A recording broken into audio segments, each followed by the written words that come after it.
Salam adik-adik yang dikasihi Tuhan. Sore hari ini berjumpa lagi dengan Bang Parlin. Kita bersyukur atas waktu ini. Kita akan belajar firman Tuhan. Mari kita berdoa terlebih dahulu. Bapa di dalam sorga, kuasailah seluruh hidup kami. Nyatakan kebenaran-Mu, urapi kami dengan kuasa Roh-Mu, mengerti kebenaran, mengerti sabda Tuhan. Sehingga kami boleh semakin teguh, percaya pada Yesus Kristus Tuhan dan Juru Selamat kami. Berkati tiap pribadi, adik-adik siswa dimanapun mereka berada. Kemurahan Tuhan menyertai, berkat Tuhan menyertai. Urapi hamba-Mu menyatakan isi hati Tuhan. Dalam nama Yesus kami berdoa. Amin. Adik-adik, tema kita sore hari ini adalah Who is Jesus Christ? Siapakah Yesus Kristus? Saudara, adik-adik yang dikasihi Tuhan, pertanyaan ini sangat penting dan tiap kita harus bisa menjawabnya dengan benar sesuai dengan kebenaran firman Tuhan. Banyak orang di dunia ini sedikitnya pernah mengenal nama Yesus, nama Kristus, tapi respon orang terhadap Tuhan Yesus Kristus bisa macam-macam. Ada orang yang menganggap bahwa Yesus Kristus adalah seorang tokoh, tidak lebih dari tokoh. Misalnya ada tokoh sejarah, tokoh proklamasi, ada tokoh pejuang, tokoh heroik dan seterusnya. Macam-macam. Bagi mereka Yesus tidak lebih dari seorang tokoh yang pernah mewarnai zamannya, dan Yesus itu bisa dipandang sebagai seorang yang menerobos situasi, membawa perubahan pada zamannya. Tapi berhenti sampai di situ. Ada orang yang menganggap bahwa Yesus Kristus adalah tokoh moral. Wah, dia seorang yang sangat hebat. Moralnya, etikanya mengajarkan sebuah tatanan hidup, format hidup, cara bagaimana mengelola hidup bersama orang lain. Dia mantap sekali. Dia adalah seorang yang sangat memberi inspirasi, seorang yang bisa memberi teladan di dalam perbuatan, dalam sentuhan kasih, kepedulian dengan orang. Berhenti sampai di situ. Tapi ada juga orang yang mengatakan, salah satu tokoh agama yang besar, maka disejajarkanlah dia dengan tokoh agama A, B, C dan seterusnya, dan menganggap Tuhan Yesus adalah seorang yang sangat diagungkan oleh orang yang beragama Kristen. Selesai sampai di situ. Ada yang dikasihi Tuhan, macam-macam bisa pendapat orang. Kalian bersama temanmu di sekolah, bersama temanmu di lingkungan kau tinggal, engkau bisa dapat bermacam-macam informasi siapa Yesus. Tapi yang pasti sebagai anak-anak Tuhan kita kembali ke Alkitab sajalah. Apa kata Alkitab dan bagaimana penjelasannya tentang pribadi Yesus Kristus? Who is Jesus Christ? Firman Tuhan hari ini kita pelajari. Dari Alkitablah kita tahu siapa sebetulnya Yesus dan pegang itu sebagai kebenaran yang tidak tergoyahkan. Amin. Adik-adik yang dikasihi Tuhan Yesus Kristus, siapakah Yesus bagi kita? Engkau sejak kecil dalam keluarga kita masing-masing dibesarkan sebagai seorang Kristen. Itu berarti kita diajari dan dibawa kepada pengenalan siapa Yesus sesungguhnya di hidup kita. Alkitab bilang pertama, dari perjanjian lama, kita baca dulu satu bagian firman waktu penciptaan. Ya. Penciptaan di Kejadian pasal 1 ayat 26, begini dibilang. Berfirmanlah Allah, baiklah kita menjadikan manusia menurut gambar dan rupa kita, supaya mereka berkuasa atas ikan-ikan di laut dan burung-burung di udara, dan atas ternak, dan atas seluruh bumi, dan atas segala binatang melata yang merayap di bumi. Baiklah kita. Dua kali kata kita di sini, huruf besar K-nya. Artinya apa dia, Dek? Kalau sendiri, baiklah saya. Tidak bisa, baiklah kita, padahal saya sendiri. Kalau kita berarti lebih dari satu. Nah, ini penggambaran dari perjanjian lama. Baru saja Alkitab dibuka dengan riwayat penciptaan, sudah digambarkan ada Tritunggal. Belakangan kita tahu siapa itu, Bapa, Anak, Roh Kudus. Nah, berarti Tuhan Yesus sebagai pribadi kedua ikut di dalam penciptaan. Dan itu nanti ditegaskan di dalam Kolose pasal yang pertama. Saya baca kepada kita, adik-adik, siapkan Alkitabmu. Kolose pasal 1. Misalnya, ya, kita baca mulai ayat yang ke-15. Keutamaan Kristus, itu judulnya ya. Ia adalah gambar Allah. Ia di sini adik-adik adalah Tuhan Yesus. Ia adalah gambar Allah yang tidak kelihatan, yang sulung, lebih utama dari segala yang diciptakan. Karena di dalam Dialah, ayat 16, lihat adik-adik, telah diciptakan segala sesuatu yang ada di surga dan yang ada di bumi, yang kelihatan dan yang tidak kelihatan, baik singgasana maupun kerajaan, baik pemerintah maupun penguasa, segala sesuatu. Adik-adik lihat, ini penting sekali. Segala sesuatu diciptakan oleh Dia. Dia itu masih tetap mengacu ke ayat 15, Ia. Dan untuk Dia. Siapa tuh? Yesus Kristus. Kalian silakan baca berikutnya.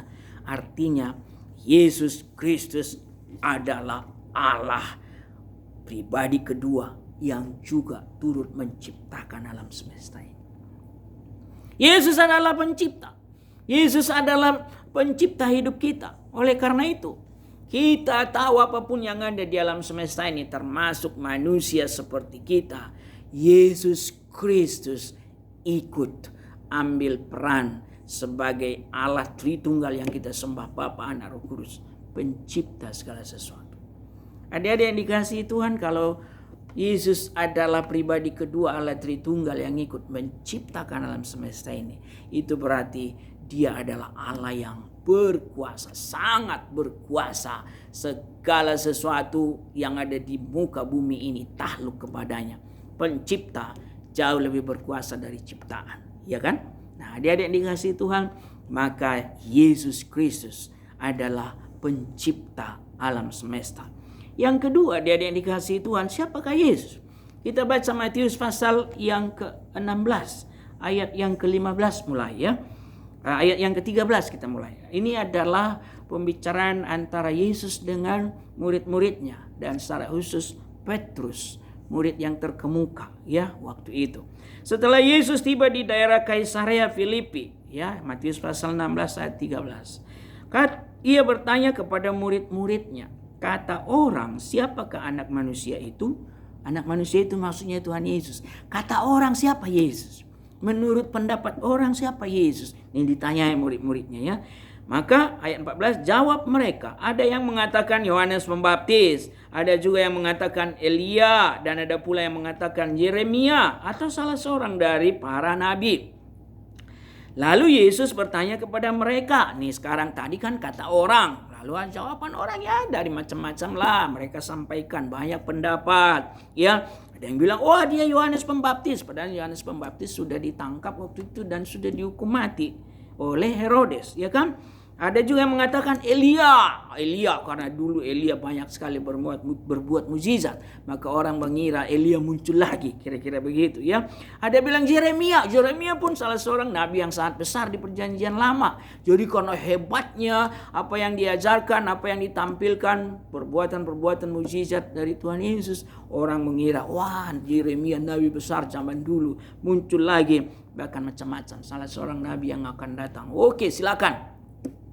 Lalu Tuhan Yesus tanya langsung ke orang itu. Muter-muter dulu, sekarang tunjuk muridnya langsung. Lalu Yesus bertanya kepada mereka, tetapi apa katamu? Siapakah aku ini? Nah, ini hal yang luar biasa. Pertanyaan ini juga kalau ditujukan kepada kita harus bisa jawab adik-adik. Kalau ada temanmu di sekolah, ada temanmu di lingkungan di mana keluarga besarmu misalnya ya. Kamu kan orang Kristen? Iya. Terus siapa Yesus itu? Harus bisa jawab. Petrus jawab begini, ayat 15 ya. Maka jawab Petrus ayat 16, engkau adalah Mesias, anak Allah yang hidup. Inilah jawaban yang mantap sekali, padat, singkat, jelas. Apa yang dibilang Petrus? Engkau adalah Mesias. Yesus Kristus adalah Mesias, anak Allah yang hidup. Artinya apa adik-adik? Mesias itu artinya diurapi untuk 3 hal. Ada di Perjanjian Lama yang diurapi itu raja, imam, nabi. Tiga ini penting sekali di Perjanjian Lama. Dan 3 inilah yang digenapi dalam diri Yesus yang diurapi. Yesus diurapi menjadi nabi, bahwa seluruh pemberitaan para nabi di Perjanjian Lama itu semua digenapi dalam dirinya. Yesus diurapi sebagai imam, itu berarti Yesus menjadi pengantara antara kita orang berdosa dengan Bapa di surga. Dijembatani kita, ibarat ada dua jurang, Bapa di sana, manusia berdosa di sini. Yesuslah yang menjembatani, kita bisa menyapa, kita bisa punya akses, kita punya jalur kepada Bapa. Kita anaknya, Bapa itu menjadi Tuhan kita. Adik-adik, Yesus diurapi sebagai Raja, itu berarti dia adalah Raja segala raja, kuasa ada pada dia, dan kita semua adalah anak-anak yang sudah ditebus oleh Tuhan Yesus. Kita buka hati, beri tempat yang terbaik untuk Raja segala raja di hidup kita. Dialah yang menjadi Raja. Hidup kita dirajainya. Artinya kita menjadi orang yang menyerahkan hidup kepada dia untuk dipimpin, disertai. Maka Yesus adalah Mesias berhubungan dengan penyelamatan yang dikerjakannya di kayu salib. Adik-adik yang dikasihi Tuhan, ada salib di belakang abang nih, ya. Mengingatkan kita bahwa Yesus, sebentar lagi kita merayakan Jumat Agung, dia sebagai Mesias menyerahkan hidupnya untuk menjadi tebusan bagi kita. Harga yang harus dibayar, darahnya sendiri, tubuhnya yang tergantung di kayu salib, darahnya yang tertumpah sebagai bayaran, lunas dibayar, ya, dengan harga yang sangat mahal dan tidak ngutang, tidak nyicil, sekali mengorbankan dirinya untuk menebus dosa kita. Maka bicara tentang Yesus adalah Mesias, bicara tentang dia adalah juru selamat kita.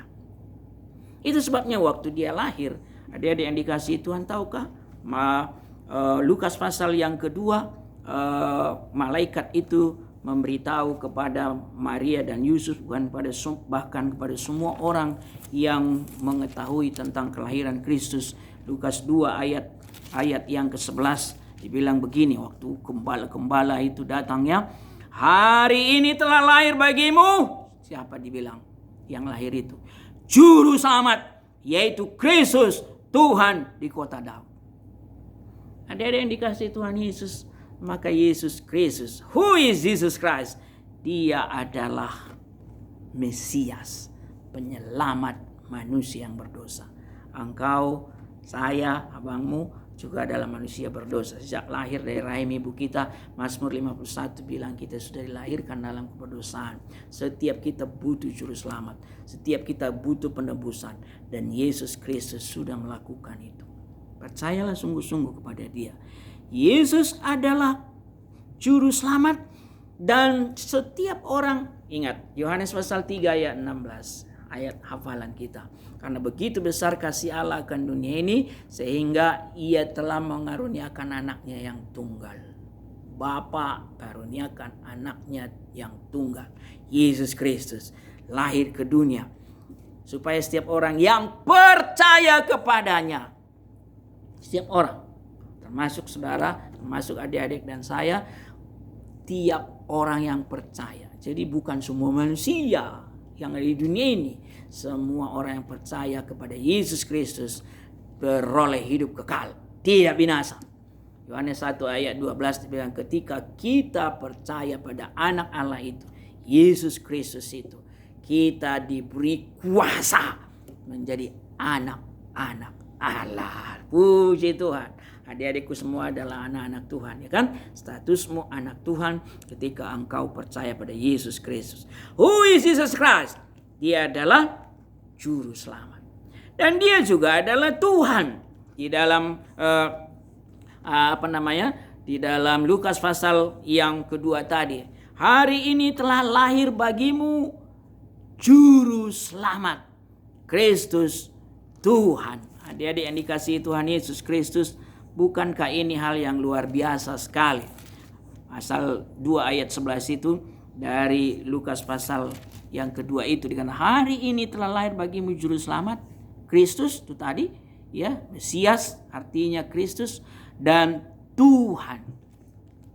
Adik-adik, jangan pernah engkau goyah kalau ada orang bilang, Yesus itu mana bukan Tuhan. Wah, Yesus itu manusia biasa, Yesus itu hanya nabi. Biar orang bilang begitu, gak apa-apa. Kan mereka enggak percaya sama Alkitab. Mereka kan tidak membaca Alkitab dengan benar. Mereka tidak mengerti apa yang dikatakan Alkitab dengan benar. Bahkan mereka datang dengan maksud untuk menyerang kita, dengan maksud untuk menjelekkan kita. Di hatinya yang paling dalam sudah ada kebencian terhadap kita. Enggak usah hiraukan itu. Adik-adik yang dikasihi Tuhan, Alkitab yang bilang Yesus itu adalah Tuhan. Kenapa? Karena dia anak Allah. Bapak dengan anaknya pasti sama derajatnya. Betul enggak? Adik-adik punya papa di rumah kan? Bapak kan? Derajat bapakmu sebagai manusia sama dengan derajatmu sebagai anak. Sejajar. Tidak lebih rendah, tidak lebih tinggi. Bapak, anak sama derajatnya. Jadi kalau Yesus adalah anak Allah, maka samalah derajatnya dengan Bapa. Logika sederhananya kan gitu adik-adik ya. Jadi Yesus adalah Tuhan, dia adalah ilahi, dan sekaligus memang dia adalah manusia. Jadi dua natur istilahnya. Dua dalam dirinya sekaligus selama dia ada di dunia ini. Dia Tuhan 100%, betul. Maka dia banyak berbuat mukjizat, banyak berbuat kuasa-kuasa yang spektakuler. Dan dia ketika disalib bisa mewakili surga, mewakili Bapa. Dan ketika dia disalib juga dia bisa mewakili manusia. Karena dia adalah manusia sejati juga. Cuman satu aja bedanya manusianya Yesus dengan kita. Dia tidak berdosa, kita berdosa. Ya, itu adik-adik ya. Nah, Yesus juga adalah seorang yang kita kenal dengan juru damai. Adik-adik yang dikasihi Tuhan, Kolose pasal 1 ayat 20 sampai 22 tadi dikatakan ya. Kolose pasal 1 dibilang gini. Dan oleh dialah ia memperdamaikan segala sesuatu dengan dirinya, baik yang ada di bumi maupun yang ada di surga, sesudah ia mengadakan pendamaian oleh darah salib Kristus. Juga kamu yang dahulu hidup jauh dari Allah dan yang memusuhinya dalam hati dan pikiran seperti yang nyata dari perbuatanmu yang jahat. Sekarang diperdamaikannya di dalam tubuh jasmani Kristus oleh kematiannya untuk menempatkan kamu kudus dan tak bercela dan tak bercacat di hadapannya. Dua pihak yang bermusuhan perlu satu orang mendamaikannya. Sederhananya begitu. Maka Yesus adalah juru damai. Kenapa? Karena kita sebagai manusia dalam dosa itu sebenarnya kita dikategorikan memberontak, memusuhi Bapa, memusuhi Allah. Allah sebenarnya pencipta kita, tapi kita musuhi karena dosa itu. Maka untuk mendamaikan ini, Tuhan Yesuslah juru damainya. Adik-adik yang dikasihi Tuhan, maka kalau Yesus sudah mendamaikan kita dengan Bapa, harus terjadi kita damai dengan Bapa, ya. Maka kita panggil Bapa. Nah, kita anaknya. Status kita luar biasa itu, adik-adik, kita anaknya, dia Bapa kita. Nah, kita damai dengan orang lain. Maka ciri seorang anak Tuhan yang sudah didamaikan oleh Yesus Kristus harus damai dengan banyak semua orang. Jadi jangan ada musuh-musuhan ya adik-adik. Di mana? Di rumah, keluarga besar, di lingkungan, teman-teman sekolahmu. Tidak ada kamu sebagai anak Tuhan yang masih SKT, musuh-musuhan. Ada damai, kasih dan pengampunan selalu satu paket. Kalau ada orang salah kepadamu, engkau bisa ampuni. Kau dapat kekuatan dari Roh Kudus untuk bisa melepaskan pengampunan. Kasihmu yang dari Tuhan punya kemampuan memampukanmu, mendorongmu untuk bisa mengampuni orang. Damai dengan orang lain, damai juga dengan dirimu. Kau bisa terima dirimu apa adanya, engkau bangga dengan dirimu, engkau kembangkan potensi dirimu semaksimal-maksimalnya. Engkau bukan orang yang rendah diri, ya, kurang pede. Tidak ada kamu sebagai anak-anak Tuhan kalau Tuhan sudah menjadi juru selamat kita, juru damai kita. Dengan diri kita pun kita harus damai. Terima apa adanya dirimu, semua adalah anugerah Tuhan dalam segala hal, segala keistimewaan yang dari Tuhan ada pada dirimu. Masing-masing kita diberi yang tingkat-tingkatan yang berbeda-beda, tapi yang pasti pencipta kita satu. Kita diberi tubuh, roh, jiwa dengan segala keberadaannya memungkinkan kita kembangkan secara potensi maksimal. Damai dengan dirimu, baru damai dengan Bapa, damai dengan orang, damai dengan diri sendiri, damai dengan lingkungan di mana kita tinggal, damai dengan bumi ini. Tuhan mengasihi bumi ini, kita juga harus mengasihi. Maka manusia dipanggil untuk ciptakan harmoni yang lebih baik atas lingkungan, atas bumi ini, atas apapun alam sekitar kita. Itu seorang yang didamaikan dengan Bapa. Adik-adik, kalau engkau sudah mengalami pendamaian dengan Bapa, damai sejahtera juga harus ada pada dirimu. Ini salah satu buah roh ya. Dari 9 buah roh salah satunya adalah damai sejahtera. Dirimu harus damai. Ada kesusahan betul. Banyak orang Kristen juga diizinkan Tuhan ada kesusahan. Tapi punya ketangguhan, kekuatan. Tetap bisa damai di hatinya menghadapi situasi itu. Dia punya kekuatan, dia punya sebuah, kalau istilah Alkitab yang lama itu disebut, dia cakap menanggung segala penderitaannya karena roh Tuhan, karena Tuhan menyertai kita, karena kita diberi kekuatan yang berlimpah-limpah dari hidup kita. Maka Yesus Kristus adalah juru damai, kelihatan dari cara hidup kita yang sudah diperdamaikan. Adik-adik yang dikasihi Tuhan, kemudian Yesus Kristus adalah hakim atas seluruh dunia ini. Nah, jangan salah, kasih Allah berlimpah-limpah betul. Kita dikasihi, kita diselamatkan, kita diampuni. Tapi di saat yang sama, jangan pernah lupa Yesus Kristus adalah hakim.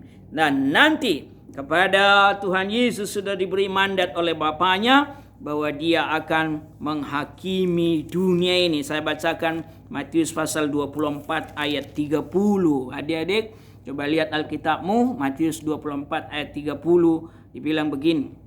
Pada waktu itu akan tampak tanda anak manusia maksudnya Yesus, di langit, dan semua bangsa di bumi akan meratap, dan mereka akan melihat anak manusia itu datang di atas awan-awan di langit dengan segala kekuasaan dan kemuliaannya. Matius 25 ayat 31 dikatakan begini, ayat 31. Apabila anak manusia datang dalam kemuliaannya dan semua malaikat bersama-sama dengan dia, maka ia akan bersemayam di atas tahta kemuliaannya. Lalu semua bangsa akan dikumpulkan di hadapannya, dan ia akan memisahkan mereka seorang daripada seorang, sama seperti gembala memisahkan domba dari kambing. Dan ia akan menempatkan domba-domba di sebelah kanannya dan kambing-kambing di sebelah kirinya. Penghakiman suatu hari kelak akan terjadi. Yesus Kristus anak manusia itu datang dari surga dengan kemuliaannya. Mikael penghulu malaikat menjadi pengawal utamanya. Ada para serafim meniup sangkakala, kor raksasa, dan penghakiman dinyatakan. Siapa hakimnya? Adik-adik, Yesus Kristus. Maka akan diakhiri dunia ini di depan tahta pengadilan yang pasti dikerjakan Yesus Kristus secara adil dan jujur. Percaya pada Yesus Kristus, surga kekal, dan diberi upah dengan segala apa yang kita kerjakan di bumi ini.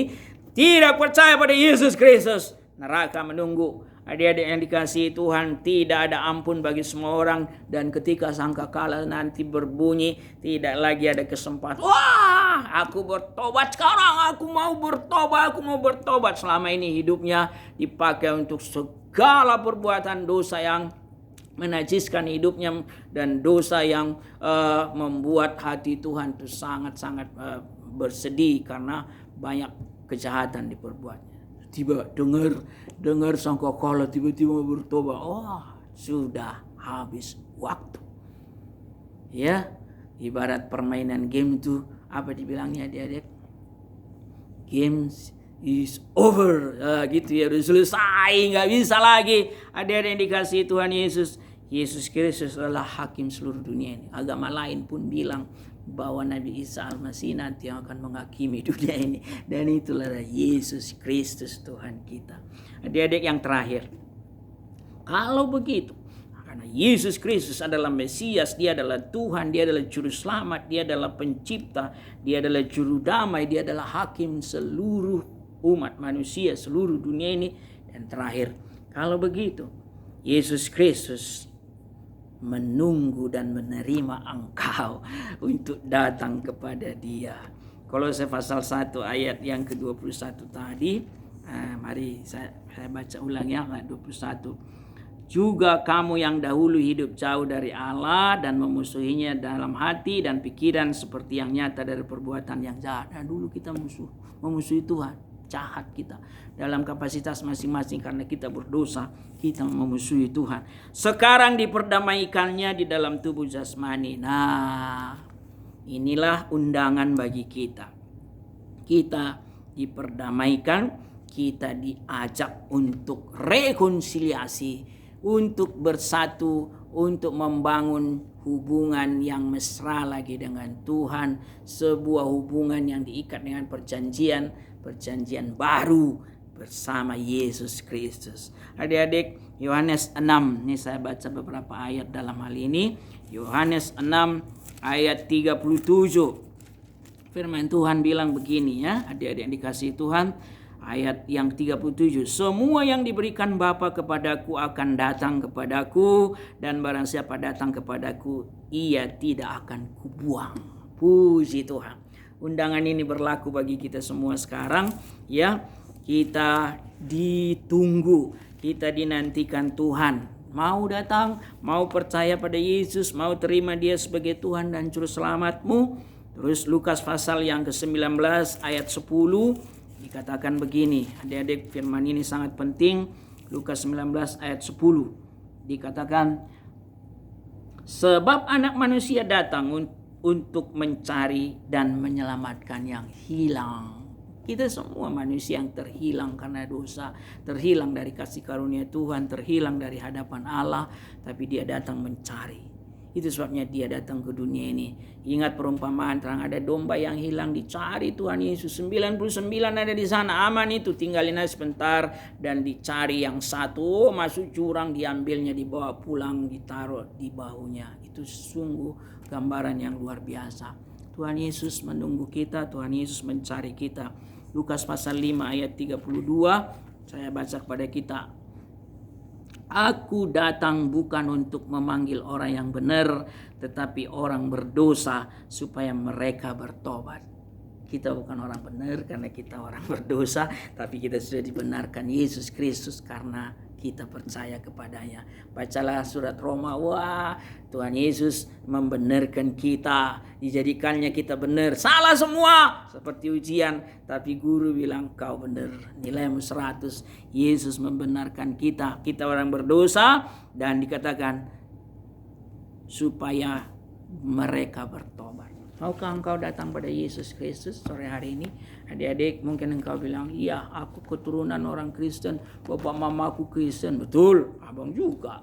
Abang dulu tokoh di gereja kami. Wah, ketua pembangunan lama. Mama saya seorang yang sangat aktif di persekutuan wanita. Ya, hubungan Ina, Kur, mantap kali. Dia seorang solois, sopran sejati, puji Tuhan ya. Tapi tiap-tiap pribadi, anaknya sendiri, saya perlindungan, semua orang tetap harus datang pada Yesus, mengaku Yesus sebagai Tuhan dan Juru Selamat. Roma pasal 10 ayat 9-10 bilang, dengan mulut orang mengaku, dengan hati orang percaya.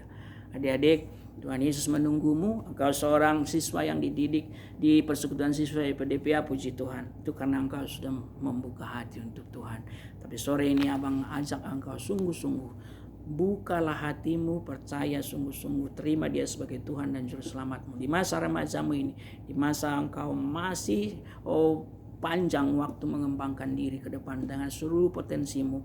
Orang muda, engkau dipanggil Yesus. Maukah engkau percaya pada Dia sungguh-sungguh? Buka hati, katakan, Yesus, aku orang berdosa, aku butuh engkau, selamatkanlah aku, ampuni aku. Aku mau dibarui, hidupku mau dibarui. Terimalah aku sebagai anak-anak-mu. Siapakah Yesus bagimu? Adik-adik, jawablah. Dengan segala kekayaan informasi dari Alkitab, engkau teguh, imanmu teguh. Yesus Kristus pegang sampai selamanya. Amin. Abang berdoa untuk Engkau. Mari kita berdoa.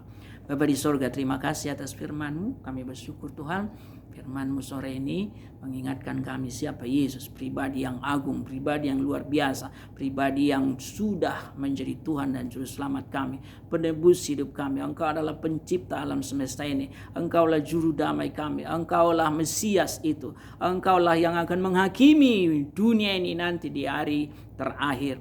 Dan Engkau sekarang dengan datang sebagai seorang sahabat bagi kami. Engkau menjadi Tuhan yang meneguhkan kami. Engkau Allah Immanuel yang hadir menyertai kami anak-anak-Mu. Engkau menerima kami apa adanya. Engkau memanggil kami untuk percaya, bertobat sungguh-sungguh. Bahkan Engkau menyebut kami sebagai sahabat.